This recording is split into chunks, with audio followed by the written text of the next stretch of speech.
Hi, I'd like to hype you up about my exhibition in Ocean Terminal in Edinburgh, Leith. I'm an artist based in Leith, and I'm James Flowerdew, and I've just hit my easel. How arty can you get? And the exhibition's called Grey Whispers. I keep struggling to call it Grey Whispers because years and years ago I had a game called Greying Out. I've got a bit of a thing about grey.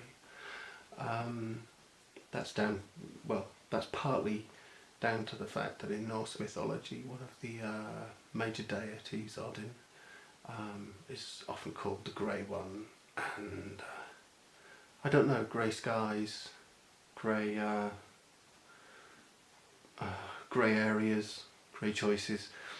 You know, it represents situations and positions where you have to think, and the obvious is not going to be an easy black and white one.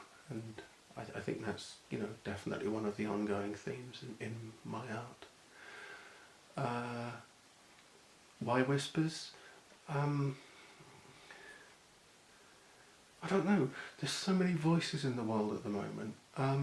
Every time I try and describe whispers, I'll say something different, so don't completely trust me on this, but there's so many voices in the moment in the world, and each one of my paintings, to me, even if it doesn't start with a story, I've usually got one by the time I've finished it. I guess that's partly just because I'm spending a hell of a lot of time with it, but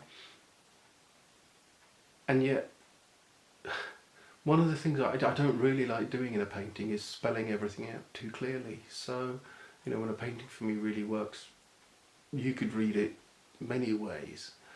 So in that way they become like whispers, you know. A painting's trying to communicate something, but if you're not telling them what it's trying to communicate, then what they're really getting is a kind of pss, pss, pss, pss, pss, pss. Other things, it's an ocean terminal, if I haven't already mentioned this. It's an ocean terminal, upstairs, right upstairs, quite near the cinema. It's on the Pillars. It's called the Pillars Gallery, and it's connected to the Leith Collective. It's the Image Collective, but they are a collective. Just a quick heads up to say to the Image Collective, great. You know, it's just so exciting, particularly at the moment when we're constantly hearing about closures and stuff like that. To have a bunch of people out there getting art out there and helping each other, amazing. Go and check out the Leith Collective anyway, even if you hate my stuff.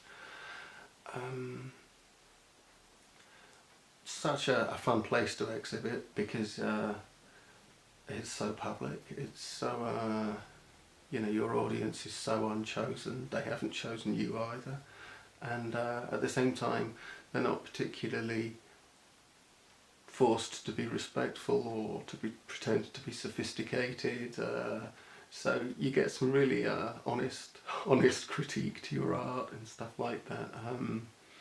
You know, people just totally blanking it, people disgusted, and people, you know, really connecting with it. It's really fun. Also of note, it's such a, you know, I've got, of the building I'm using a tiny little bit of it, but in, you know, Ocean Terminal's like a cathedral. There's so much work up. I think it's like 40 pieces, and you know, in an ordinary gallery that would look so crammed. You very rarely see a solo exhibition with 40 paintings in it, you know. Moving on. Most of the work is from the last year and a half. Most of it's from the last year, but there's about 3 pieces in it that aren't. I personally consider those ones quite special because they were done in a period when I was mainly building video games and doing other stuff. So, you know, on the strange, unlikely situation that suddenly the world is just screaming out for my stuff, they'll actually be rare.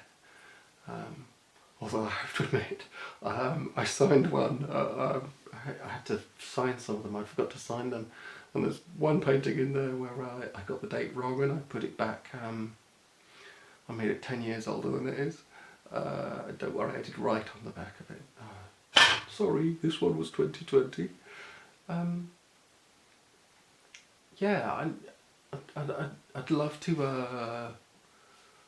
I'd love to know that people had been and had a look and stuff. I guess there's social media and stuff like that. I'd love feedback. It's been a strange year, so I think some of my paintings are strange even for me this time round. And but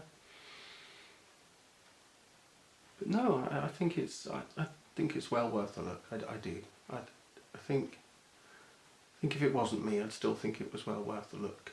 And obviously I've got slightly ulterior motives, so don't completely trust me. I guess I should mention that about my art. I think one of the things is who is an artist? When are you allowed to say you're an artist, and what you feel that you are giving, and what do I feel like that I'm giving?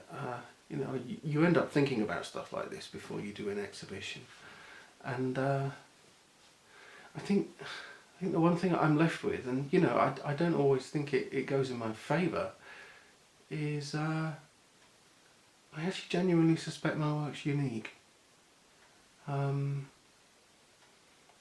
I've seen lots of work that I really admire, but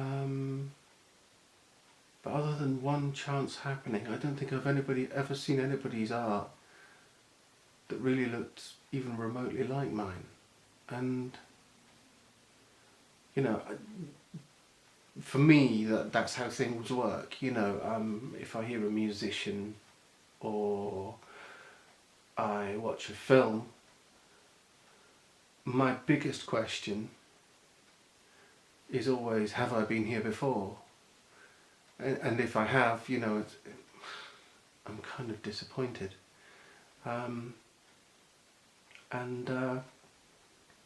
Yeah, I think that's really one of my strengths. On a kind of classical level, that's not generally where I push myself. And when I do, I can do a good to mediocre, if you know what I mean. But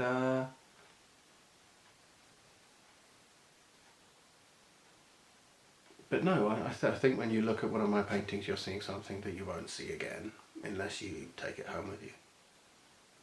Anyway, thank you for your time. Bye.